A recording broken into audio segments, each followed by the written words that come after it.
Tout au long des années, j'ai fait beaucoup d'enseignements dans beaucoup d'endroits différents sur la façon d'avoir une bonne relation avec Dieu, avec soi-même et avec les autres. Et nous avons pris certaines des meilleures parties de ces différents enseignements et nous les avons combinés dans une seule émission pour chaque relation spécifique. Donc, quand vous finirez de la regarder, pourquoi ne pas aller à la page Facebook ou Twitter et me faire savoir quelle était votre partie préférée? Je voudrais avoir vos réactions et j'ai hâte d'écouter ce que vous pensez. Nous pourrions donc dire aujourd'hui qu'il ne s'agit que de vous. Où êtes-vous sur la liste des gens dont vous vous occupez? Êtes-vous toujours à la queue de votre liste et, à dire vrai, vous devez vous occuper de tant de personnes que lorsque vous finissez de vous en occuper, vous n'avez jamais le temps de vous occuper de vous-même? Est-ce que vous dites des choses comme « Quand est-ce que quelqu'un va faire quelque chose pour moi ?» Ou des choses comme « Je fais tout le travail par ici et personne ne m'apprécie. » J'ai beaucoup de hochements de tête là-bas. Si vous ne vous occupez pas de vous-même, vous arriverez au point où vous ne pourrez pas vous occuper des autres non plus. Vous arriverez au point où soit vous ne pourrez pas le faire physiquement, vous ne pourrez pas le faire mentalement, vous ne pourrez pas le faire émotionnellement, soit vous le ferez, mais avec une attitude si mauvaise que tout le monde regrettera que vous l'ayez fait. Ce n'est pas égoïste de s'occuper de soi-même. C'est sage. Je crois que Dieu nous donne la responsabilité dans 3 relations. Et la Bible est une affaire de relations. Elle parle de notre relation avec Dieu, de notre relation avec les autres, mais plus important encore, de notre relation avec nous-mêmes. Si vous ne vous aimez pas, il vous sera impossible d'aimer quelqu'un d'autre. Ce n'est vraiment pas possible. Vous savez pourquoi? Parce que vous ne pouvez pas donner ce que vous n'avez pas. Si vous n'avez ni amour, ni estime pour vous-même, si vous ne vous appréciez pas vous-même, comment allez-vous apprécier les autres? Si vous ne vous respectez pas, comment allez-vous respecter quelqu'un d'autre? Il m'est impossible de donner ce que je n'ai pas. J'ai un verre d'eau là, donc si vous dites « donne-moi de l'eau », je pourrais faire ça. Mais si mon verre était vide, aussi longtemps que vous criez pour que je vous donne de l'eau, je ne pourrais pas vous donner ce que je n'ai pas.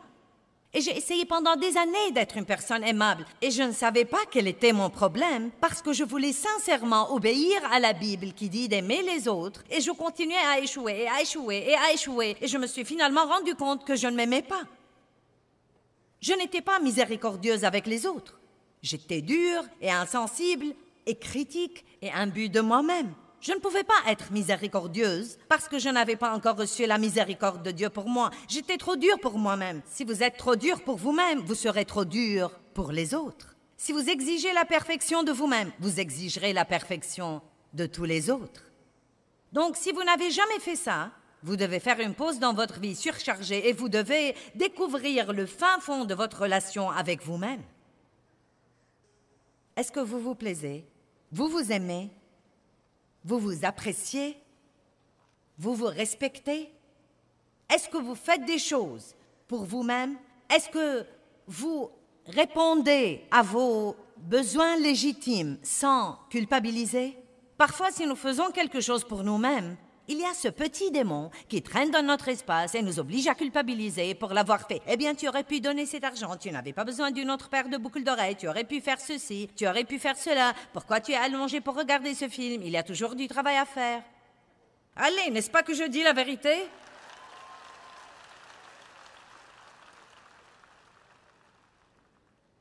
Nous ne sommes pas sur Terre que pour prendre de la place et respirer. Il n'y a rien que j'aime mieux que de voir mes enfants s'amuser. Et j'aime vraiment les voir se réjouir les uns des autres. Je ne crois pas que nous nous rendions compte combien Dieu se réjouit quand nous nous réjouissons les uns des autres et que nous nous amusons. Je ne crois vraiment pas que quelqu'un aime bien rire plus que Dieu. Il a créé l'amusement. Il a créé le rire. Il a créé la joie. Le diable est celui qui a amené le malheur, et la misère, et la tristesse, et la dépression, et le désespoir, et le découragement, et la colère, et le non-pardon. Il ne vient que pour détruire, mais Jésus a dit « Je suis venu afin que vous ayez la vie et que vous en jouissiez. » Vous ne pouvez jouir de votre vie si vous ne jouissez pas de vous-même.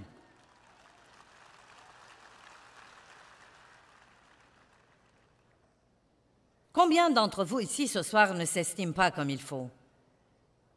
Combien d'entre vous ne s'aiment pas tant que ça?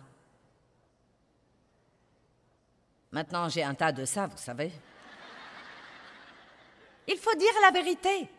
Non, mais il y a eu beaucoup d'années où je ne m'aimais pas.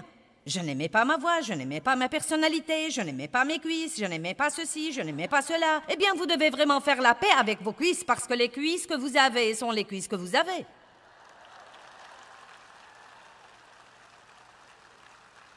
Prenez ce que vous avez et faites de votre mieux avec ça. Si vous pouvez, améliorez-le. Mais si vous êtes coincé avec ça, apprenez à l'aimer. Amen.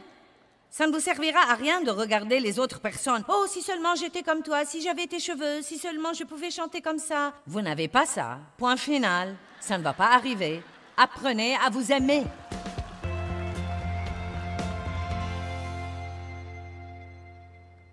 Vous savez, il n'y a pas beaucoup de chrétiens vraiment heureux à plein temps. Je parle des chrétiens heureux à plein temps. Vous savez, nous pouvons être heureux dans l'allégresse collective quand nous venons à l'église. Et l'équipe de l'adoration est en train de jouer et c'est comme « Oh, mais je parle d'être heureux à plein temps. Heureux à plein temps. Heureux dans la tempête, heureux quand la tempête est finie. Les gens pensent « Je ne peux pas être heureux si je ne me marie pas. » Ensuite, ils se marient et ils pensent « Je ne peux pas être heureux si je dois supporter ça toute ma vie. »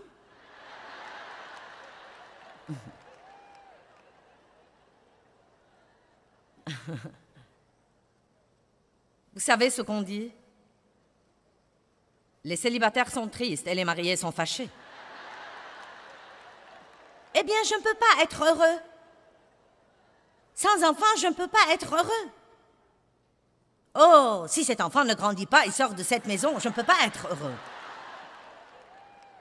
Je ne peux pas être heureux si je ne peux pas avoir une grande maison. Oh, je ne peux pas être heureux si je dois nettoyer cette grande maison toutes les semaines. Dieu dit, demandez-le, et si c'est bon, je vous le donnerai. Et je vous le donnerai dans mon timing. Et je vous le donnerai quand vous êtes prêts. Non pas quand vous croyez que vous êtes prêts, mais quand je sais que vous êtes prêts. Vous ne possédez pas parce que vous ne demandez pas. Demandez et vous recevrez afin que votre joie soit parfaite. Mais je ne crois pas que je puisse être heureuse si mon mari ne change pas. Eh bien, je croyais ça, et mon mari n'a pas changé et maintenant je suis heureuse. Il n'a pas changé.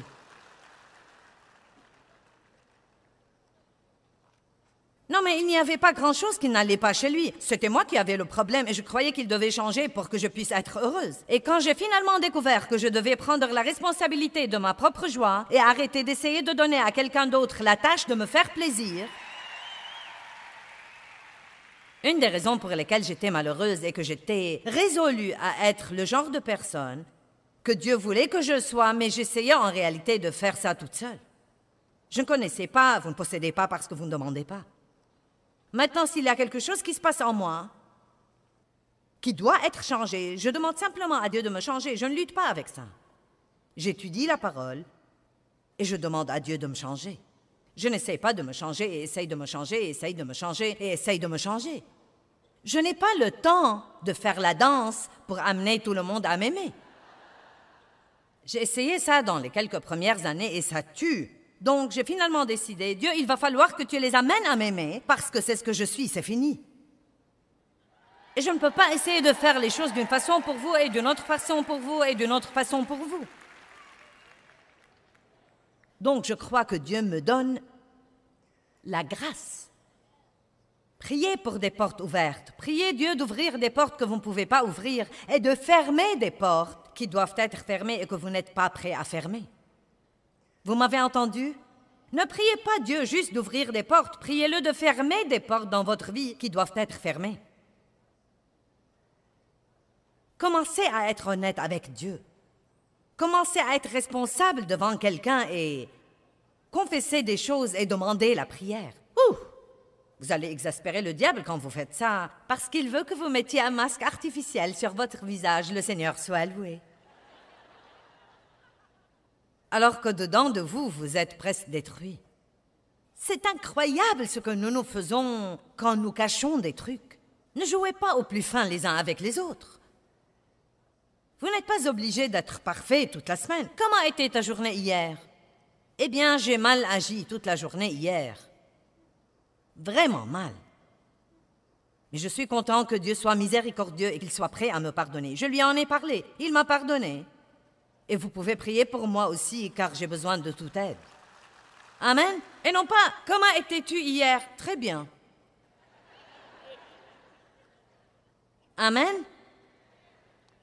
La première chose qui arrive chaque jour, vous devez dire « Dieu merci pour cette journée et je sais que je ne peux rien faire sans toi, donc s'il te plaît, sois avec moi et aide-moi dans tout ce que je fais. Je te le demande. » Je demande de pouvoir élever mes enfants sans perdre la raison.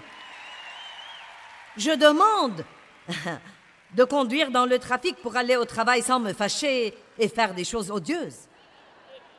Je demande de ne pas manger à l'excès aujourd'hui car je suis tentée sur ce plan. Je demande Dieu.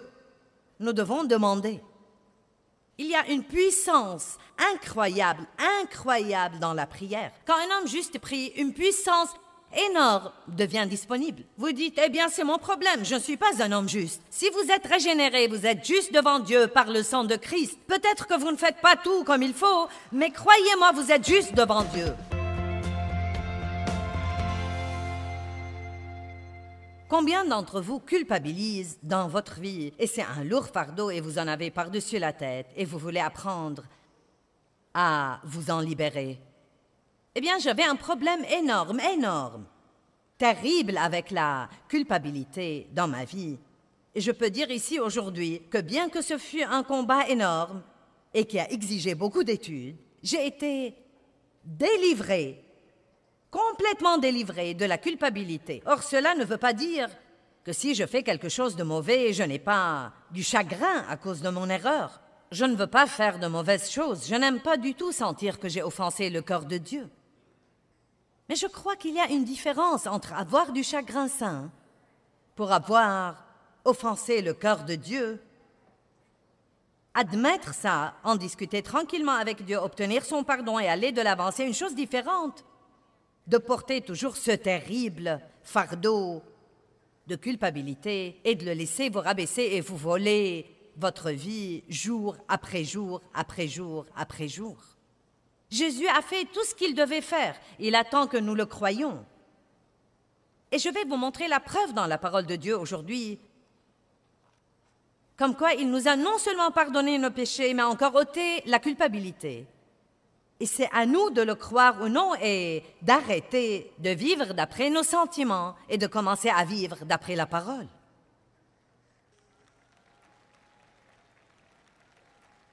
Quand j'ai finalement vu comment Satan m'avait volé par la culpabilité, qui en était vraiment une fausse, parce que je m'étais repentie, j'avais demandé à Dieu de me pardonner, et j'avais même cru qu'il m'avait pardonné. Et pourtant, je me sentais toujours coupable et mauvaise, et je portais ce fardeau sur mon dos partout où que j'aille. Je ne me sentais pas bien si je ne me sentais pas mal. J'ai presque commencé à penser que c'était la façon religieuse de se sentir comme un vieux ver et quelqu'un qui ne peut jamais faire ce qu'il faut et plaire à Dieu. J'ai beaucoup souffert à cause de la culpabilité. Oh, c'était horrible.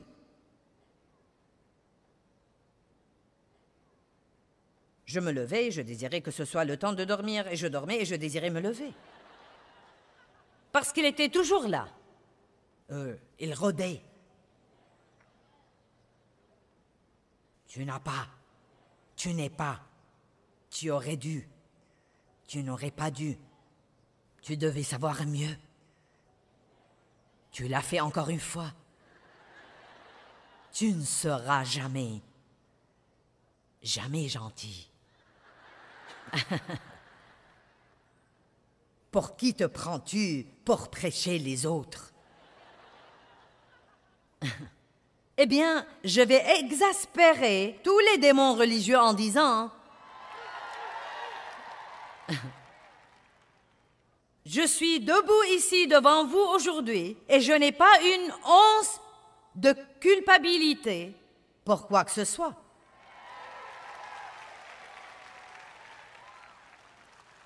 Je n'en ai aucune. Vous dites, tu ne fais jamais ce qu'il ne faut pas. Aussi. Aussi. Si. Non, mais si je pense une pensée égoïste, c'est mauvais. Si je pense une pensée critique au sujet de quelqu'un d'autre, c'est mauvais. On ne fait pas toujours ce qu'il faut. Et tout ce que Dieu veut que vous fassiez, c'est de dire « Tu as raison, Dieu, et j'ai tort, et je suis désolé, et j'ai besoin non seulement de ton pardon, mais encore de ton aide pour ne pas répéter. » Et ensuite, immédiatement, non seulement comme un service à vous-même, mais encore comme un service à Dieu, vous vous en détournez et vous passez à la chose suivante que Dieu vous réserve. Vous ne la traînez pas avec vous, et vous faites ensuite une autre erreur, et vous la traînez avec vous, et vous faites une autre erreur, et vous la traînez avec vous. Certains d'entre vous se sentent toujours coupables pour des choses d'il y a 30 ans, et 20 ans, et 15 ans, et 10 ans, et 5 ans, et une semaine, et hier, et ce matin.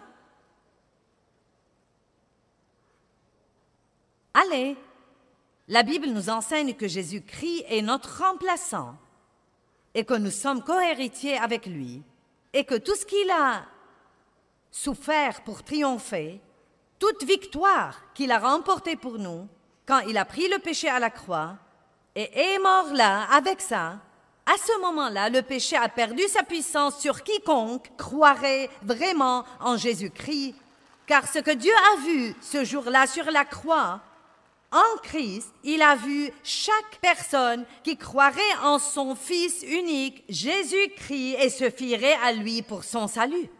Spirituellement, nous étions en lui quand il est mort. Nous étions en lui quand il a ressuscité des morts. D'après la Bible, nous sommes assis en ce moment dans les lieux célestes en Jésus-Christ. Bien que nous soyons debout ici en ce moment, nous sommes encore en lui. Et si vous ne savez pas qui vous êtes en Christ, vous ne comprendrez jamais ceci. Ce n'est pas « j'espère, il se peut », c'est un fait. Donc, c'est quelque chose d'ici, du côté du ciel, qui est tout à fait accompli. C'est déjà fait. C'est accompli. Votre nom est là. Votre demeure est déjà bâtie. Amen. Et tous ces bons trucs. Donc, nous nous détournons du péché ici. Je suis mort au péché. Je vis pour Christ. Je suis mort au péché. Je vis pour Christ. Hop. Minute, il n'y a aucune condamnation pour ceux qui sont en Christ. Je suis désolé, je me suis repenti, je suis pardonné. Tu n'as rien à voir avec moi, diable. Je vais continuer à faire des progrès, à marcher vers ma relation avec Dieu.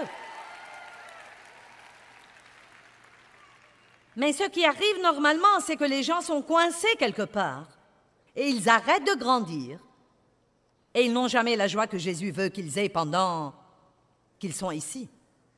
Celui qui n'a point connu le péché est devenu péché. Il a pris notre péché. Et puisqu'il l'a pris et l'a payé, nous ne devons pas le garder et le payer. Non seulement les péchés que nous avons commis avant de demander à Christ de venir dans notre vie, mais tous les péchés que nous commettrons tant que nous sommes vivants sur terre. Tous les péchés ont été traités sur la croix. Tous les péchés. Bien, maintenant le verset 10 est une grande chose ici. Versets 10 et 11. Car il est mort, et c'est pour le péché qu'il est mort, mettant fin à sa relation avec lui une fois pour toutes, et la vie qu'il vit, et c'est pour Dieu qu'il vit, en communion ininterrompue avec lui. Maintenant, voilà. Le moyen d'avoir la victoire sur le péché, c'est de vivre dans une communion ininterrompue avec Dieu. Arrêtez de vivre sous la loi et d'avoir toutes vos listes de tout ce que vous devez faire ou ne pas faire de peur de fâcher Dieu. Laissez le côté légal. Mettez-le de côté et comprenez que Jésus a gardé la loi, il a accompli la loi, il a écrit la loi dans vos cœurs, et plus vous communiez avec lui, plus vous êtes proche de Dieu, plus vous saurez ce qu'il faut et ce qu'il ne faut pas, et plus vous êtes proche de Dieu, plus vous aurez la force de faire ce qu'il faut et de dire non à ce qu'il ne faut pas.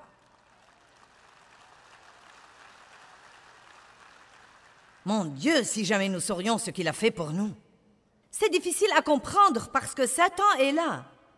Et essaye de dire, tu veux rire, ça ne pourrait être aussi simple que ça. Tu crois que tu peux aller faire ce que tu voudras et ensuite t'excuser et tout sera pardonné? Nous devons comprendre que Dieu est un Dieu de cœur et qu'il voit nos cœurs. Si vous faites le faux et que vous cherchez une excuse pour pécher, je ne peux pas vous aider. Il n'y a rien que je puisse faire. Mais si vous êtes sérieux, si vous aimez vraiment Dieu, et que vous savez que Jésus est votre seul espoir, et que vous voulez vraiment vivre pour plaire à Dieu, et c'est le cas, sinon vous ne seriez pas ici. Il ne s'agit pas de ce que vous faites. Maintenant, il se peut qu'il y ait certains surfeurs de chaîne en ce moment qui ont plutôt par hasard regardé cette émission et vous essayez de voir si je suis folle ou si j'ai quelque chose que vous aimeriez écouter.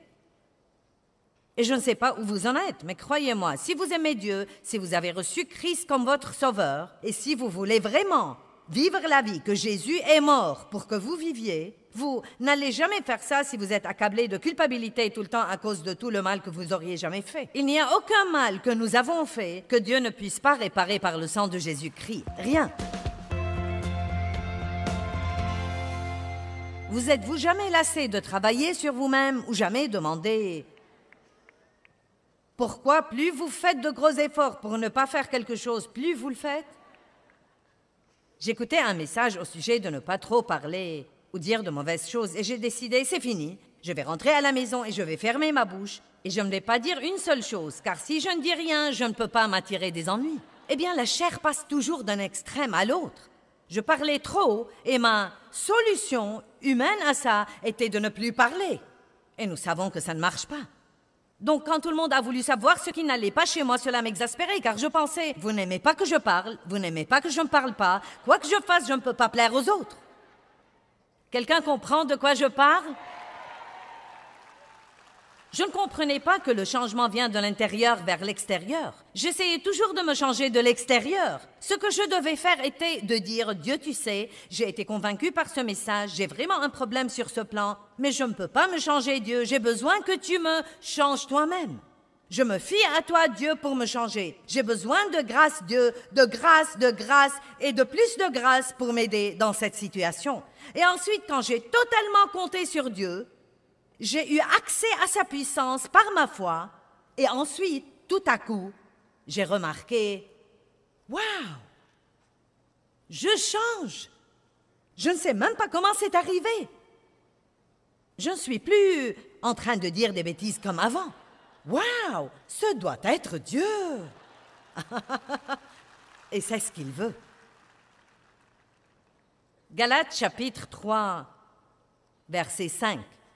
Celui qui vous accorde son merveilleux Saint-Esprit et qui opère puissamment et miraculeusement parmi vous, le fait-il parce que vous faites ce qu'exige la loi ou parce que vous croyez et vous adhérez et vous vous fiez et vous comptez sur le message que vous avez écouté? Donc il dit, croyez-vous que vous allez changer à cause de vos luttes et de vos efforts? Non, la seule façon de changer, c'est de compter complètement sur Dieu. J'espère que chaque message que je prêche ce week-end vous convainc vraiment, vous convainc. Je ne veux pas qu'il vous condamne.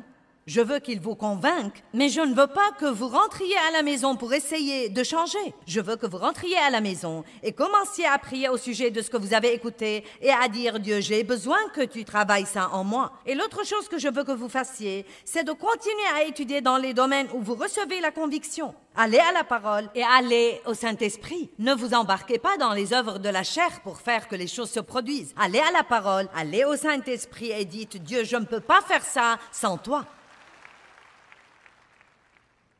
Ce serait comme si j'exigeais que ce truc donne la lumière quand il n'est pas branché. Mais c'est très simple si vous branchez tout simplement les choses. Tournez-vous vers la personne qui est à côté de vous et dites, es-tu déconnecté? Il y a le courant dans la prise de courant à tout moment. Mais vous devez vous brancher. Comment est-ce que vous vous branchez? Dieu, j'ai besoin de toi, je ne suis rien sans toi, je me fie à toi, je m'appuie sur toi, je compte sur toi. Mon Dieu, combien d'années ai-je essayé de changer mon mari? Avez-vous une idée du travail futile que c'est que d'essayer de changer votre époux?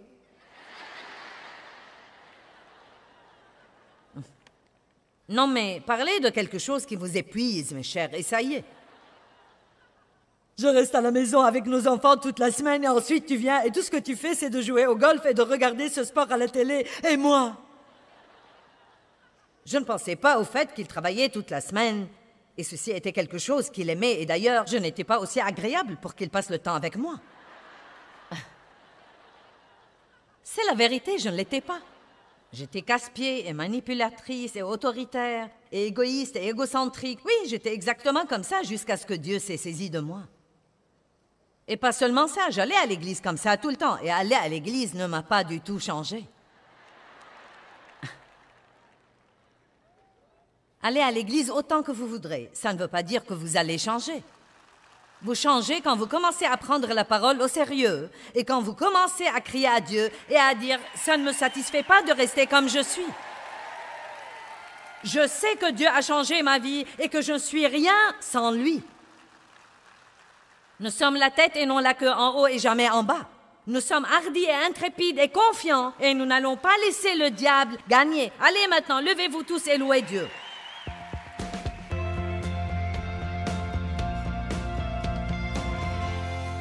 L'un des désirs les plus profonds du cœur de Dieu, c'est d'avoir une relation profonde, intime, personnelle avec vous. Oui, j'ai dit avec vous. Et je ne parle pas juste à un groupe de gens ici, je vous parle à vous.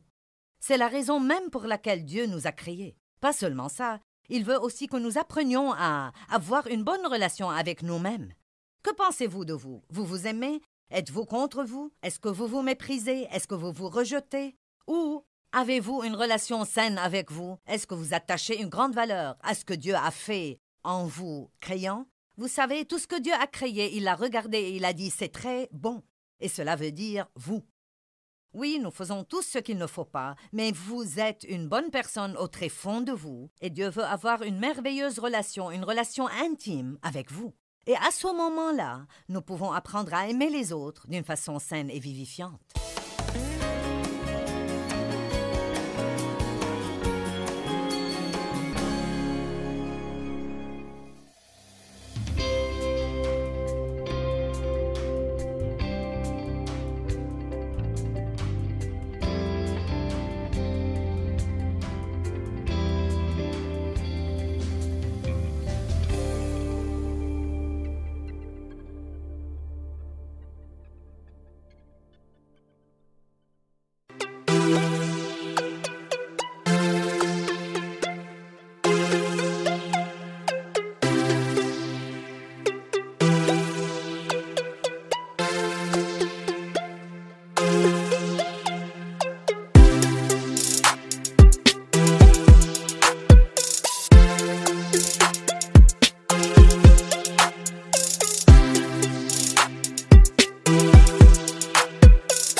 Tôi